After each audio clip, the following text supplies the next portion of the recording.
Dana and Angela hosted and more the first two Biennial Catholic Imagination Conferences, and we're pretty much going to focus on telling the story of it with other kinds of interests and reflections worked in. We have just an hour, so I want to get right to it, and we're going to dialogue with you. So please, as always, if you have a concern or a comment or a question or a critique, just please take good notes in your journals and be ready to engage our panel after they've presented.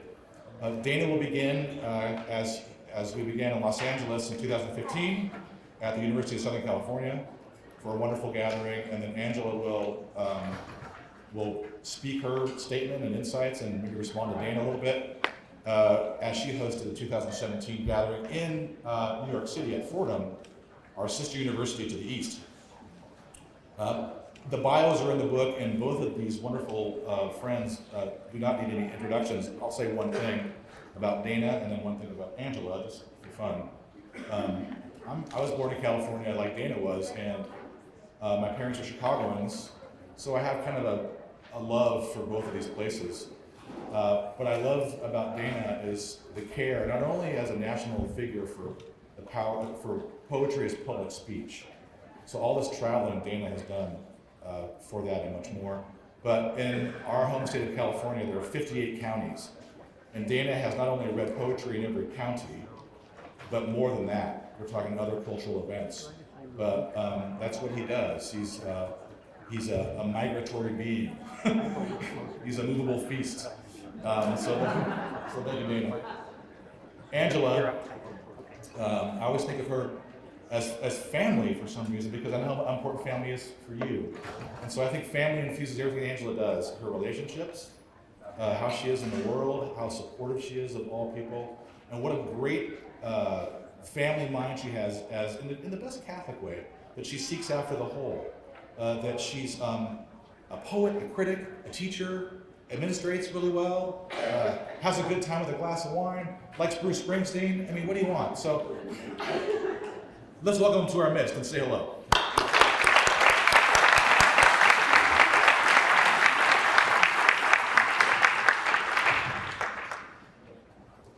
Good morning. I would imagine this room is full of people who have good ideas of things that need to be done. But the problem is most good ideas never come to fruition. And what I wanted to talk about very briefly this morning is why this idea happened. Now, two things happened in my career as a poet, which I think were the earliest instigations. The first one happened in Houston. I was giving a reading in Houston, and I mentioned one poem about having to do with something in parochial school, and afterwards in the question and answer period, one of the people asked me, well, it's so interesting that you're writing as an ex-Catholic, blah, blah, blah. And I said, no, I am a practicing Catholic. And a hush fell over the audience. I mean, it was if, he said that I spent the morning selling, drugs to school children. Afterwards, people came up and talked to me. People come up and asked for books to be signed. But there were a bunch of kids in the back of the line. And once everybody else left, they came up to me. And they said, it was four of them. And they said, Dr. Gioia, we were surprised that you said that you were Catholic. Because, we haven't, none of us here have heard any speaker at University of Houston ever identify himself as a believing Christian. And we've been talking among ourselves, and we had sort of thought that you really couldn't become a writer or literary person if you believed in Christ. And so I talked to them and told them that actually it was otherwise, though that they had already noticed the obstacles, but it stuck with me. So I made a decision at that point that every time I gave a public presentation somewhere, not in your face, I would mention in the course of it that I was a Catholic. And something began happening. People began coming up to me in the same way, rather ashamed, as if they were telling me something that they couldn't let other people overhear. And this, became quite noticeable to me. Now, I'm different from a lot of people in this audience in that, I went to 12 years of Catholic school, which I think many of us did. But at that point, I went to Stanford and Harvard, and my entire education and career subsequently were in secular institutions. And so, I was, had a somewhat different formation in my early career than people who worked or were educated in Catholic institutions. The second experience happened, when I began teaching at USC. I had a class of 200 students. I asked to teach undergraduates rather than graduates. And I had a class of 200 students. It was a class on poetry. And about 2/3 of the way through the class, USC is a school with a huge international population. At the end of the class, all of my Muslim students had gathered in a group, and they came up to me, and I said, "Oh God, what have I done?" And one of them came up to me and says, "Dr. Gioia, we are here to thank you because you are the only professor any of us have had at USC who believes that faith is important in forming people's lives. And it's been very important for us, that you have said, that you have talked about this. And when you look at the poets, you talk about their religion, about their assumptions about the existence or non-existence of the divine." And I began to think of these things, and it led to the essay I wrote for First Thing. It's called The Catholic Writer Today. When that essay appeared, there was a huge, huge outpouring, not entirely of love. But it was clearly something people wanted to talk about. It was clearly something that got people thinking.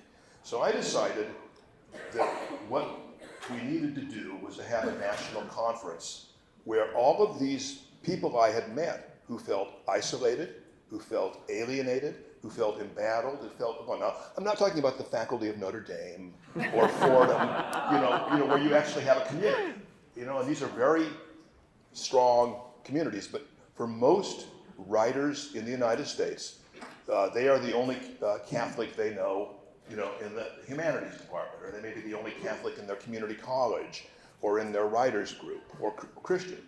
So I did 5 things. The first thing is that I decided to do the conference. I didn't ask anybody's permission. I didn't raise any money. I went into Father Jim Heft's office. A lot of you know Father Heft. He has created the Center for Advanced Catholic Studies at USC. He and I represent 2/3 of the Catholic faculty at USC. Actually, it's 1/2 now because the third person died. And I just told him I wanted to do this. And Jim is a practical man, former college president, said, "Well, how much money have you raised?" And I said, "None." And I said, "But I believe in divine providence." And I do believe in divine providence. If you are doing necessary work, it may not be easy, but you will find a way. So we sat down and tried to figure out what it was. So the second thing about it is I wanted the conference to be free, and I wanted, if you could get your butt there, and the conference would be free, and we would feed you. And so we calculated what that was. It was a considerable amount of money, as I think Michael Murphy is discovering, and Angela knows about only too well. $140,000. And I said, we will raise it. We got the other Catholic faculty member on at USC, the great late Kevin Starr, greatest historian of California that's ever been, one of the great public Catholics, state librarian. And Kevin, said that we could count him in. And then I just began, raising the money. And I told Jim, if we couldn't pay for it, I'd pay for it myself. I'd write a check for whatever loss, we had. I didn't tell my wife. The next thing is that I felt that we had to create a conference of the highest level of literary excellence. that there is room for a conference that involves writers at all levels. There's a room for this, but for the first one, we had, in a sense, to demonstrate how many truly significant writers wrote as Catholics. And I wrote down a dream faculty, and people like Tobias Wolff, Ron Hansen, Alice McDermott, Richard Rodriguez, Angela, who I knew would come because she's a sweetheart. Paul Mariani, Julia Alvarez, and a couple of other, and I put them down, and everybody said yes. Richard said yes, but I'm in the Near East then, so I can't come. But he wanted to come, and we put together a conference, in a sense, which would give each of them an ample opportunity to present their work. Then, having created this conference, I felt that the fourth thing that we needed to do was outreach. And so I went to a foundation that's never supported literary activities in their history, but is about Catholic education, the Daniel Freeman Foundation. And I asked if we could bring in, since we have all these well-known writers there, we had lots of other people coming, that we would create a one-day crash course on Catholic literature for high school students. And so we brought in several hundred high school students from inner city Los Angeles in buses, and Daniel Freeman Foundation paid for it. Most of them we paid to feed them. And we had people of really the highest level. I mean, James Matthew Wilson, Peggy Ellsberg, Michael Murphy. These people were teaching high school classes. In fact, I taught one of the classes myself, to do this. And we tried to do everything we did in the spirit of community and love. The conference, the objective of the conference was not the objective of a lot of academic conferences, which is to further knowledge. Ours was to create and foster a community of Catholic and Christian writers who would form a human community that was infinitely expandable. We would create a kind that we would live the values that we believed in the conference. And then the fifth thing I did, which I think was the most important, was that I gave the conference away. Now, if I'd been younger, I would have said, I'm going to keep this conference. I'm going to, next year I want to do this and I want to do that, and all of the things about trying to control it. But I knew that the idea would be more powerful if it was something that we shared. And that it wasn't just in one place. It wasn't just with one person in charge, with one person's vision of what might be possible. And Angela, stepped forward. She took it to Fordham and made it bigger and better. Which means that I think it's Angela's turn to talk.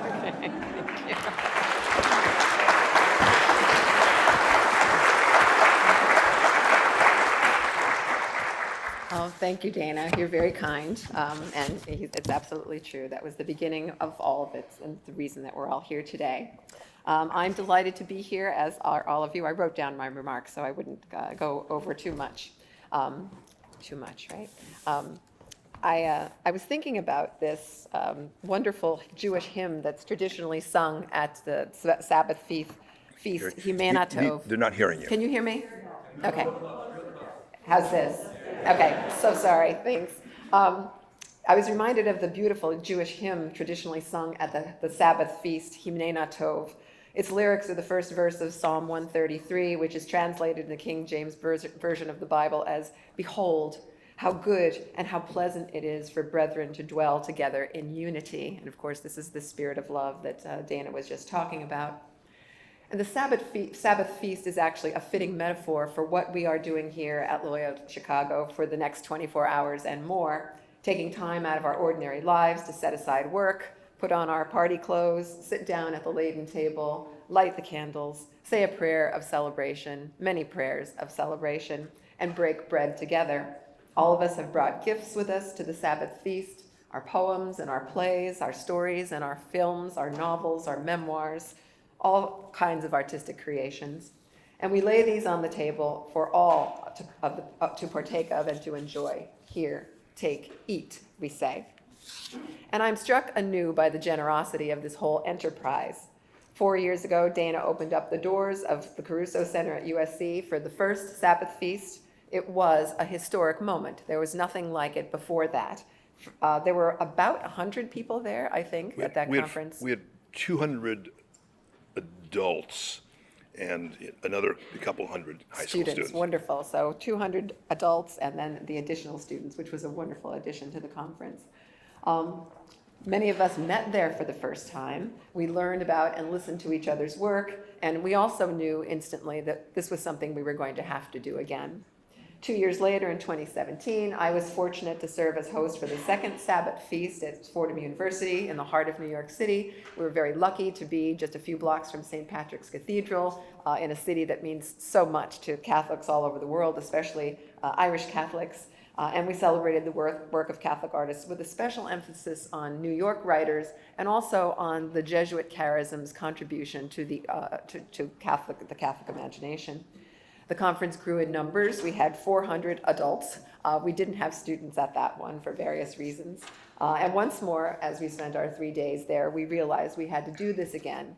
And I was thrilled at the end of that conference to be able to announce that the good people of the Hank Center, Mike Murphy, and at the time Father Mark Bosco, volunteered to chair the next conference, and we knew by the end of that conference where we would be 2 years from then. And I'm hoping that someone else steps forward in the next couple of hours to tell us where it's going to be next. Someone in this room wants to put on this conference. Yeah. We have our eye on you. And so we find ourselves here 2 years later, grateful recipients of the hospitality of Michael Murphy and his colleagues, and participating in yet another conference. Once again, our community has grown in numbers. We've become really a community. We're not just a conference. Michael, do we have 500? What is the number? Do you? 468 and then students. And then students, wonderful. So yes, we keep on growing. And again, we're lucky to take advantage of the beauty of place. We're in the Midwest, and so there's an emphasis on Midwestern writers. The symmetry of this progression is a thing of beauty and even suggests a kind of providential design from the West Coast to the East Coast, and then from the margins to the middle. And we don't know where the next conference is going to be, but the South would be really nice. That's one area of the country. So Washington, D.C. is kind of South, but New Orleans, Texas would be lovely. So any of those places would make the design even more beautiful. The Holy Spirit is moving over this room.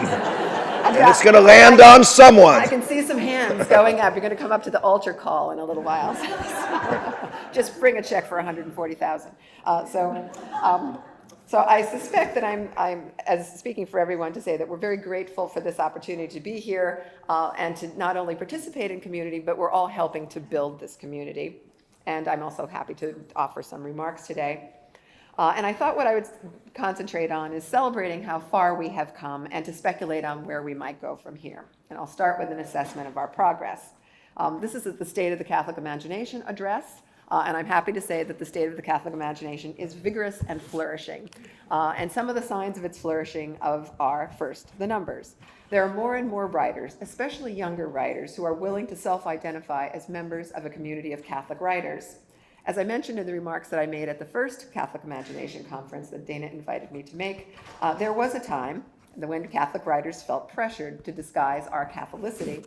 To identify as a Catholic writer at a secular conference meant immediate loss of IQ points, and the estimation of one's literary colleagues, you immediately fell, unless you were those very bright students at Houston or at USC who recognized this as a plus.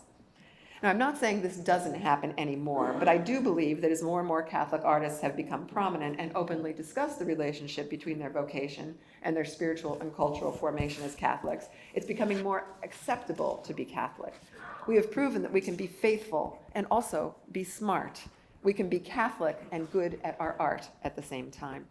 Granted, this is a ridiculous thing to have to prove, since many of the world's greatest artists have been Catholics, from Dante and Michelangelo on down, but it is the cost of living in an era of unbelief.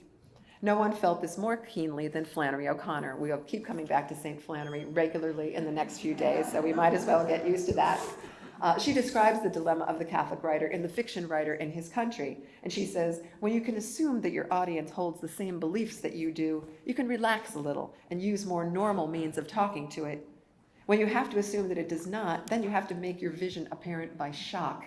To the hard of hearing, you shout, and for the almost blind, you draw large and startling figures. O'Connor found a way to convey the countercultural nature of her vision, as every Catholic artist must do. And she also serves as a model for many of us in her confidence in the power of her work and in the truth of her vision. Flannery, who died at 39 of lupus, is also forever young. And perhaps that's one of the reasons why many Catholic writers, younger Catholic writers, I consider myself a younger Catholic writer, find that she gives them permission to be forthcoming about the role that Catholicism plays in their art. Second, there are more outlets for the work of Catholic writers. The 2015 and 2017 conferences showcased the journals and the presses interested in publishing the work of Catholic writers, just as is happening right outside of our doors today. And more such journals and presses have been founded as a result of those gatherings. Journals such as Image, Literary Matters, Evangelization and Cultured, and Dappled Things, presses such as Wise Blood Books, Whiff and Stock, Paraclete Press, Angelico Press, Ave Maria Press, and Liturgical Press are mission-driven to give Catholic and Christian authors a place to publish their work. The marvelous journal Presence, which you'll hear about this evening if you come to the reading, was founded as a result of Dana's conference in 2015 when we all realized we needed a Catholic journal, and Marianne Miller stepped up and founded Presence, which is a beautiful thing for us to have. Third, the national Catholic magazines are paying more and closer attention to the work of Catholic writers. The journals America, Commonweal, and First Things participated in our conferences and engaged in the conversation about the need for Catholic magazines to publish our work and to promote it by commissioning reviews of these books. As a result, there have been more articles about Catholic literature in recent years, including lengthy portraits of both emerging and major writers and assessments of their career. There was a wonderful article by Anthony Domestico about the Irish writer Michal O'Sheil about a year ago in Commonweal. Where's Anthony? He's, I'm sure, in the audience somewhere. It was a wonderful model for the sorts of things that we ought to be doing. Yep, thank you. And Commonweal is leading the way, as is America, in this kind of thing.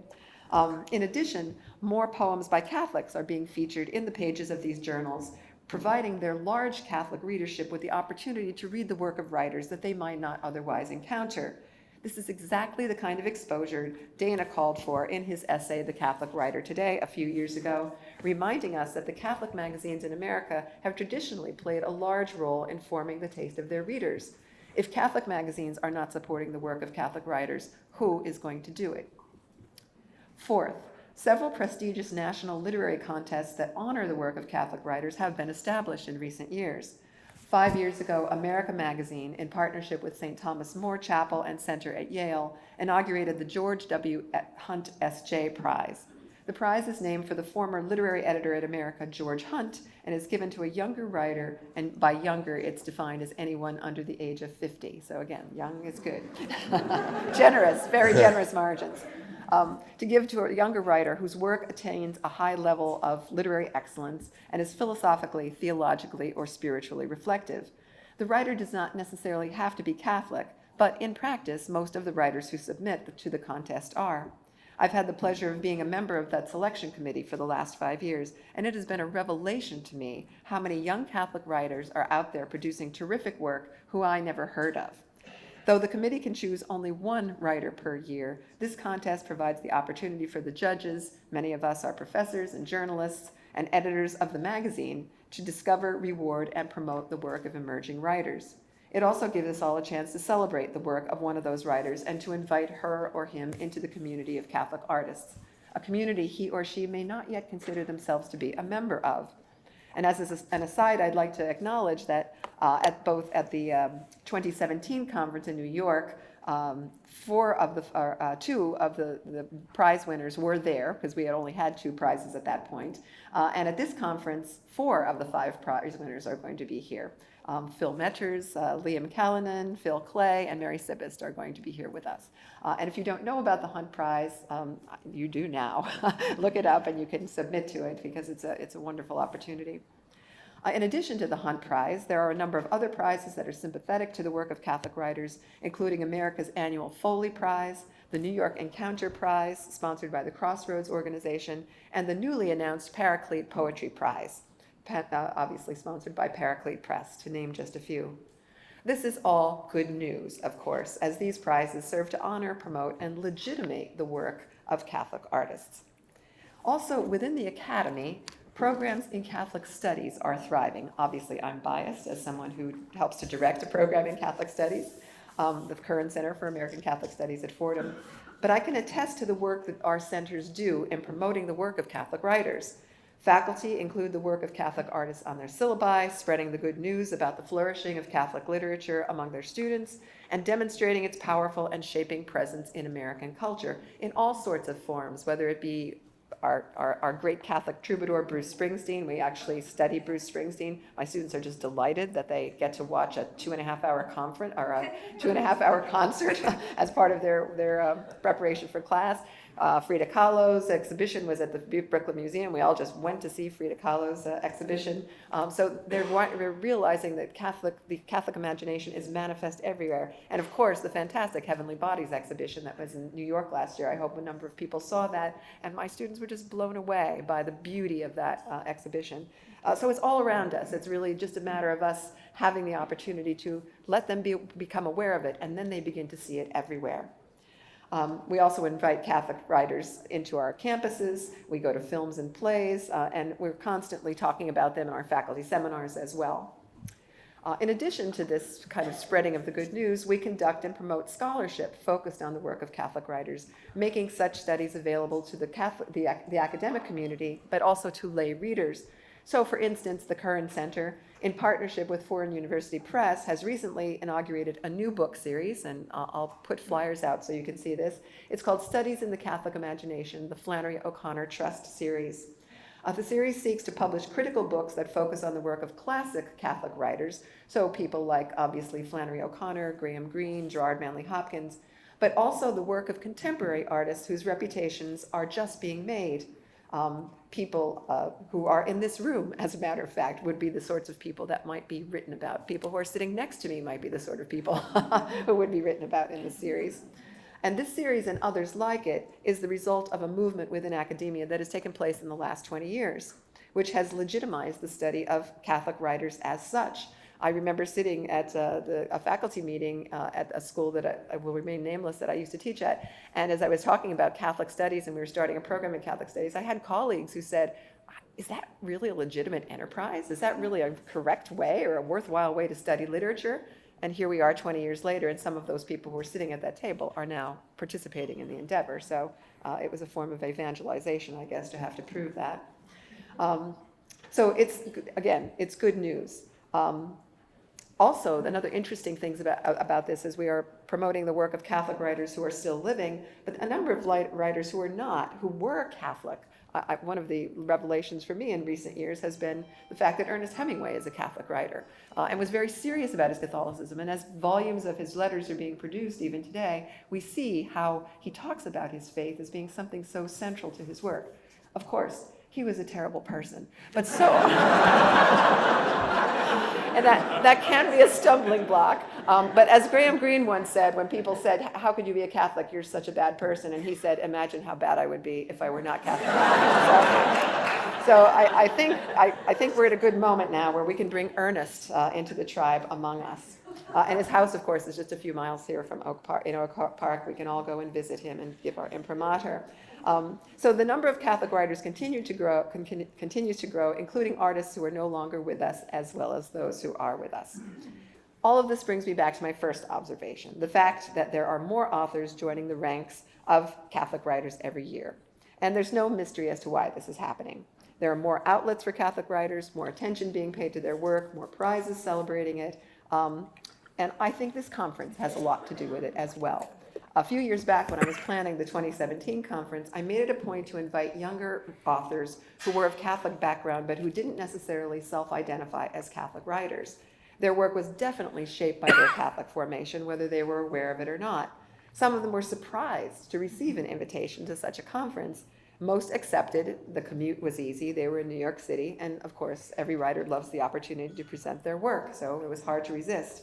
But I don't think they expected to find a place where they felt so welcomed and felt as if they belonged. In Dana's essay, The Catholic Writer Today, he mentions there are at least 3 degrees of Catholic writers: those who are practicing Catholics, those who don't practice but who remain culturally Catholic and whose vision is shaped by Catholicism, and those who have become anti-Catholic, writers who have broken with the church but remain obsessed with its failings and injustices, real or imagined. The spirit of our conference has been radically small c Catholic, in the sense that all 3 degrees of these Catholic writers are welcome. This is a big tent as opposed to a narrow gate, and we offer a seat at the Sabbath table to whoever comes. That's 3, count them, 3 metaphors in one sentence. I'm sorry, I'm a poet, I can't help myself. To quote a particularly notorious example of the anti-Catholic writer, one who remains ever near and dear to our hearts, James Joyce, HCE might be the unofficial motto of our biennial conference: here comes everybody. The invitation to this community extends to all Catholics and to non-Catholics as well. Anyone who is passionate about the Catholic imagination is welcome here, an attitude which has helped foster ecumenical conversation, literary friend and partnerships that cross religious boundaries, and a sense of accompaniment and shared purpose as we make our literary pilgrimage through life. I promised at the outset of my remarks to say something about the possibilities for the future, and I'll just make a couple of quick observations. First, as far as we have come, we have farther to go. There is still anti-Catholic prejudice in the literary world, and until Catholic writers have an equal chance of having their work published in the most selective journals and presses, we can't stop aspiring. Catholic writers don't write only for Catholics. We write for everybody, and all readers deserve the chance to hear what we have to say. We need to occupy editorial positions and advocate for Catholic writers. Dana has done so much of this work. We need to endorse and review one another's books. We need to use whatever means might be available to us to share the good news about the flourishing of the Catholic imagination, whether that be writing articles and critical books about it, inviting writers to speak at our institutions, including Catholic writers on our syllabi and in our classrooms. 2, we need to stop apologizing for being Catholic. I offer this advice to myself as much as to other writers. I've begun actually to just at my poetry readings, I confess at the beginning, it's so Catholic. I am a helplessly Catholic writer. And then they understand. People, they either like it or they don't, but that's the way it is. And writing out of a great and imaginative, powerful imaginative tradition is nothing to apologize for. Yes, granted, we cannot pretend that the Catholic Church is not deeply flawed and problematic. It embarrasses itself and us every day on account of the imperfect beings who run it. This is nothing new. As Flannery O'Connor once wrote, quoting Romano Guardini, the church is the cross on which Christ is crucified. It takes nerves of steel to belong to this church, a strong belief in sin and an equally strong belief in mercy. So this pattern of fall and redemption is at the heart of every story that we tell. The Judeo-Christian tradition and the church gives us plenty to write about. And then finally, we need to stop arguing. Just as not good arguing is good, but not so constructive arguing is not so good. Just as there are fault lines in the contemporary church, divisions between those labeled conservative and liberal, there are divisions among Catholic writers. Some are said to be more faithful than others, truer to their vocations. Others are accused of being sneaky Catholics, of attempting to disguise the Catholic imagination that informs our work. This appellation was actually applied to me in a book review. I was quite amazed and amused to learn that I was so stealthy. Instead of creating divisions among ourselves, we need to recognize that there are as many ways to be a Catholic writer as there are Catholic writers, that there's beauty in this diversity, and that we need to intentionally cultivate the sense of community fostered by this conference and by the ones that will be coming down the road. And so I return to my first thought with which I began these remarks, the call to community. Walker Percy once said of his life as a writer, "There is no occupation in the universe that is lonelier, and at the same time depends more radically on a community, a commonwealth of other writers. As lonely as is the craft of writing, it is the most social of vocations."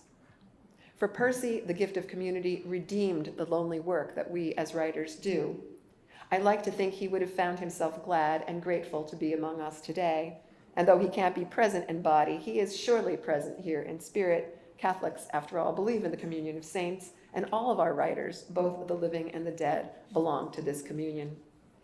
As the Sabbath hymn goes, Himena Tov, behold how good and how pleasant it is for brethren to dwell together in unity. Good Sabbath to you all. Thank you.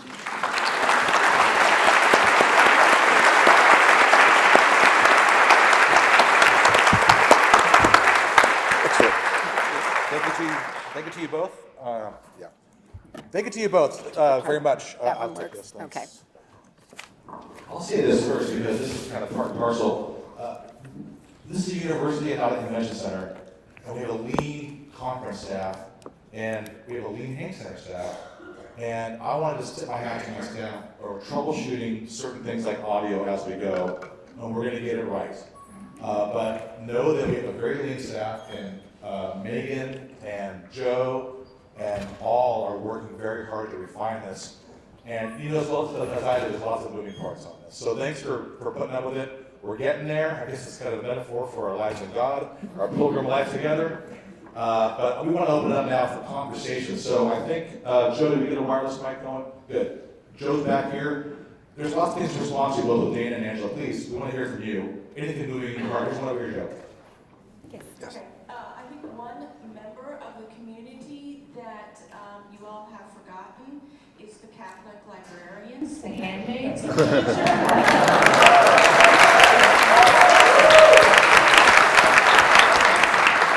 And whoever does volunteer for the next conference, I will volunteer the Catholic Library Association to help with it. Also, I would like to say that, I mean, there's an increase in Catholic literature, but since I have a lot of contact with children's librarians and high school librarians, there still is kind of a dearth of literature in that area.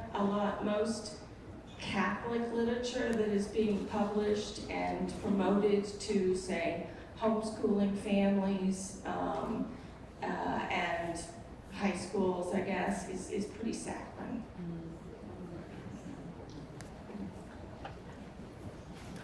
I should add that one of the founders of the conference, Kevin Starr, was a librarian. So we had, you know, so sorry to overlook you, Yes.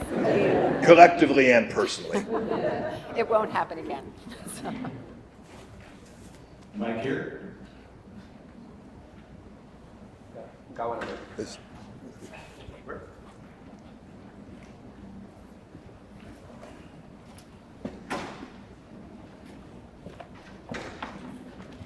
Yeah, I would just like to bring up another group of people that could benefit so much in what you're doing, particularly the communitarian aspect, and that is the screenwriter or the script writer. And I just wondered how that could become, you know, how they could be included more and to benefit more from this inclusiveness that you promote in this communitarian approach to art that you promote. I think it's very much needed, especially for the young filmmaker. Well, we invited a lot of people to the New York conference, and just about everyone I invited came. One of the few people who didn't was Martin Scorsese. I was very disappointed. But we did have a session on silence, because his film Silence had just come out. And Jim Martin was on the panel that spoke about that, as was Paul Eli. We also had Thomas Kelly, who is a novelist. He wrote a New York novel called Empire Rising. And he also worked on the show. Now he does a lot of television. He worked on the show Blue Bloods. So he also spoke. And then we also included playwrights. Karen Coonrod, whose version of Flannery's story, Everything That Rises Must Converge, we'll see tonight. Karen was on that panel as well. So we and also one of the Jesuits in our community, who's a playwright, George Drance, was also part of this stage and screen writers session. So we really did try to pay attention to those writers, and I know that Paul Schrader is going to be here as part of this event as well. When Dana first started the conference, when we were talking about the form that it would take, I remember he said he really wanted it to be primarily a literary conference at first, to draw as much attention to the traditional genres of literature, and then from there the conference would sort of naturally grow and encompass other areas, and that is kind of what has happened. So thank you for that. It is something that is important to us. Yeah. This conference is both marvelous and utterly inadequate. Let's just start with the fact that there are 327 million people in the United States, about a quarter of which are Catholic. And so while we take justifiable pride in our numbers, we are, simply, I think, the first electron moving in I hope is an atomic chain of reaction. We need to have composers here. We need to have visual artists here. We need to have filmmakers here. We need performers here. We need singers and actors and all of these people, because if we're going to create any kind of adequate representation of the Catholic imagination, it is there. We need to have architects. We need to have historians and things like this. But the important thing is that we begin well. We begin well intellectually, artistically, and spiritually.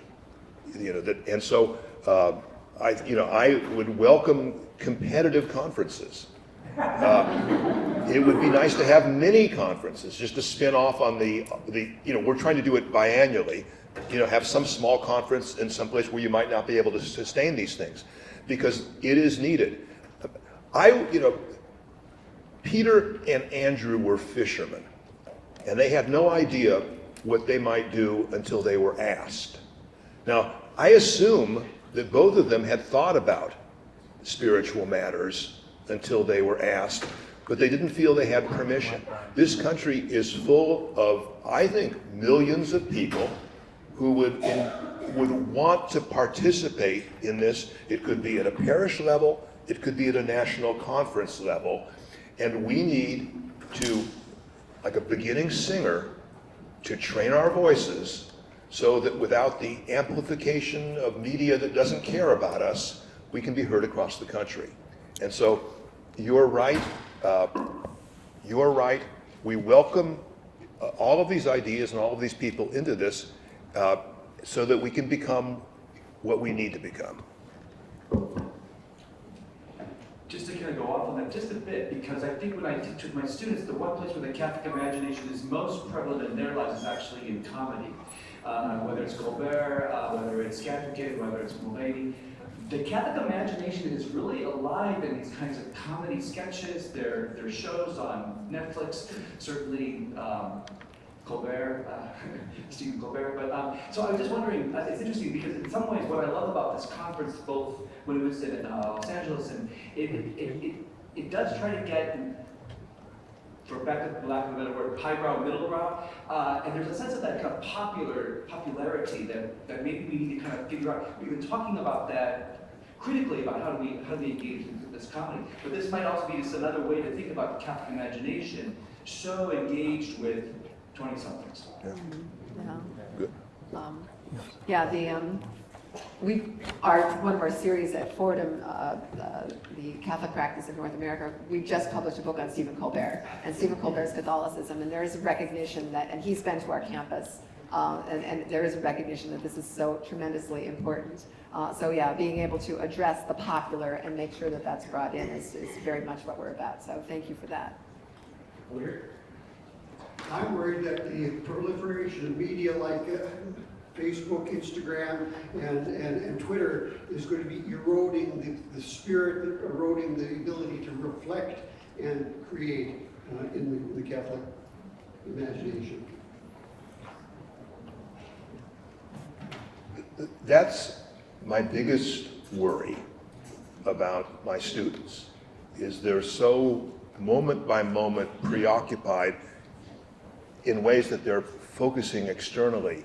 I don't think that they have enough silence, solitude, and chance for empty reflection. They're never alone with their own thoughts. There's headphones and things like this. I don't know what to do about it, but it does seem to me that runs the risk of having people not fully develop their inner lives. So, but that's a great, almost cosmic, worry we have about our culture, and I think it's global. It is cosmic. It's a sense of like the famous Catholic thing about when you hold two oppositional truths up together and you proceed as if they're not oppositional, right? They're not contradictory. So we have to, I was about to ask people to tweet out. I know that they're I don't want them to disturb their prayer. So over here it's You really should, yes. My question is for Mr. Gioia, because you've had the reverse journey that I've had. Over here. Okay. Oh, good. I guess You went from the world of business to the world of poetry, and I went from the world of humanities and academia to a school of management.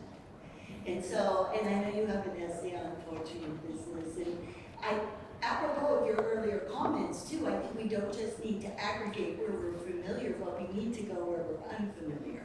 And that's the great lesson I've learned teaching in the School of Management as someone trained in the humanities. So I'm wondering if you could talk a little more about that and the ways in which the Catholic imagination can open minds that don't necessarily come with that receptiveness to the ways that beauty moves us towards God. Thank you.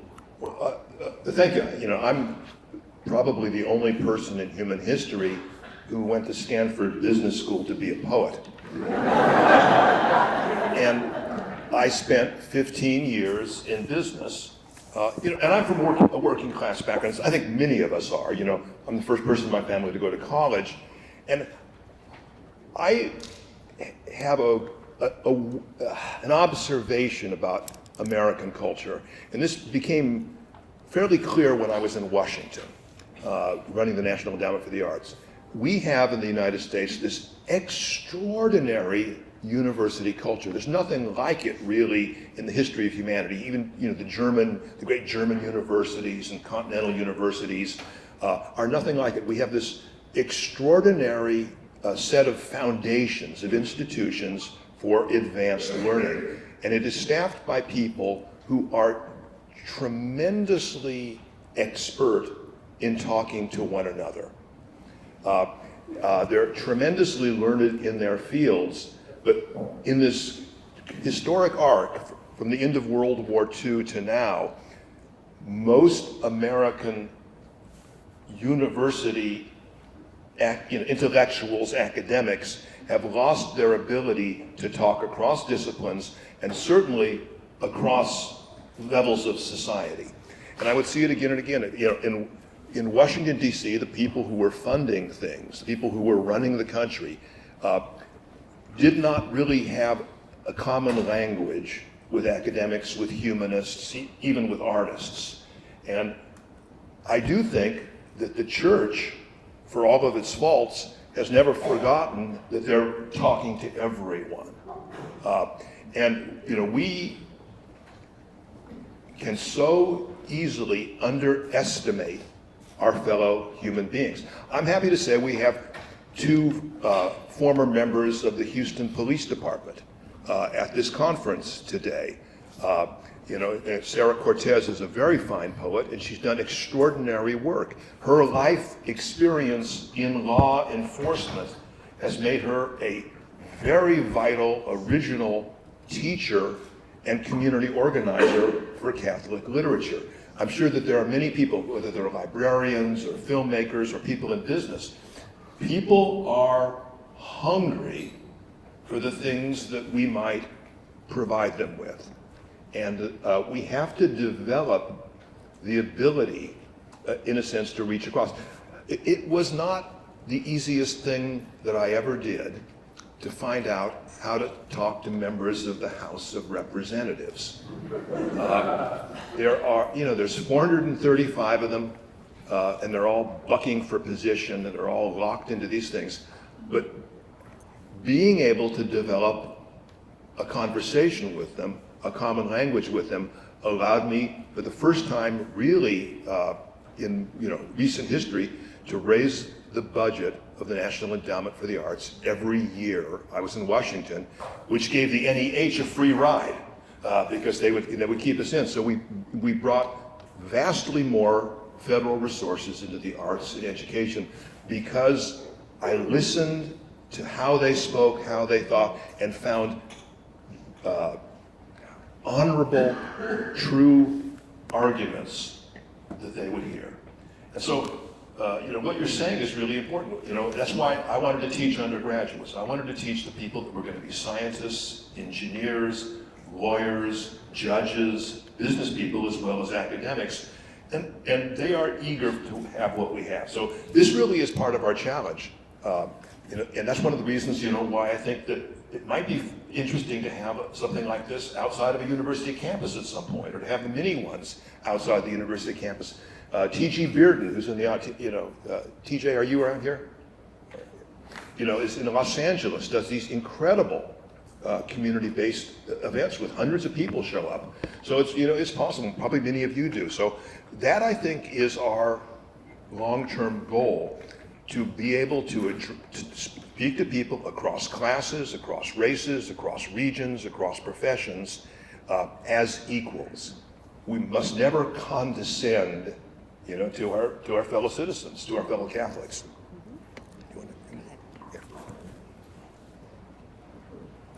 I'm a retired professor of theology, but younger people describing themselves as N-O-N-E-S. I happen also to be an N-U-N. So it's the nuns and the nons, or the nuns and the nuns, in some kind of dialogue. And I'm puzzled by it because there's a shift in terms of the absence of critical religious thinking in high schools. With the demise, like in the women's communities, losing our colleges because we can't keep them going. So there'll be more persons of the type that I think you're talking about, Dana, with regard to an absence of religious knowledge or religious experience or religious practice. So my comment or my wondering is, because I've been thinking a lot about this, we're going to have a conference actually in Detroit on this at our order sponsoring religion and spirituality. Where did Pope Roger Haig from Fordham and from Union now, and N.O.N.E. Katie Gordon, who did work at Harvard, responding to each other on this. How do we reach them? I think the aesthetics is the path. And of course, religion, to me, that's where theology and literature come together in the sense of the common movement toward the out, toward the transcendent. Because it's not doctrine or dogma. Yeah. So maybe some comments on how to get them. When the Catholic Church lost its intrinsic and deep connection with beauty, it lost its most powerful way of speaking to the average person, and especially speaking to non-Catholics. And so we need to restore, and I think everybody understands this already, beauty as a positive and productive aspect of our church. John Paul II has a beautiful letter to artists that he wrote in 1999 where he talks about the vocation of the artist is beauty, and beauty is the instantiation of goodness in the world. And the fact is, art speaks to the heart. And it doesn't necessarily have to be art that's practiced by good people. I wrote a book of poems called Saint Sinatra, because another terrible person, who is part of the community of saints because of the beauty of the art that he produces. Is it overtly religious? No. But here's a man who on his tombstone has the words, "The best is yet to be," the best is yet to come. So there is this sense in which art speaks to the heart, and trying to bring young people to that. That's the joy of teaching. I don't know if you've seen most of us probably didn't have the thousands of dollars to get to see Bruce Springsteen on Broadway, but if you didn't, you can watch his show on Netflix. And I watched it with great expectations, and I was utterly floored that he ends his concert with the Our Father. And he has a very beautiful piece that was on the Tony Awards where he talks about how essential his growing up in the St. Rose of Lima, as they say at church, in Freehold, being an altar boy, his sense of ultimates, of beauty, of truth, of terror, of fear, all of the important human experiences and feelings were associated with that formation that he had as a child that Catholic formation. And I feel like I don't have to say anything about this because Bruce is talking about it, and Bruce is so much cooler than I am. So trying to point... Not in the least. You're so kind. So trying to point them in the direction of art that speaks to the heart, I think, is the key. It really is the Yeah, art. let me say, one thing. If the church is going to reconnect with beauty, it's not going to be the clergy who do it. They're worried about making the mortgage payment, keeping the school open, keeping the hospital open. They don't have the time or the focus. It's going to be us. And so we need to take this on as part of our necessary work.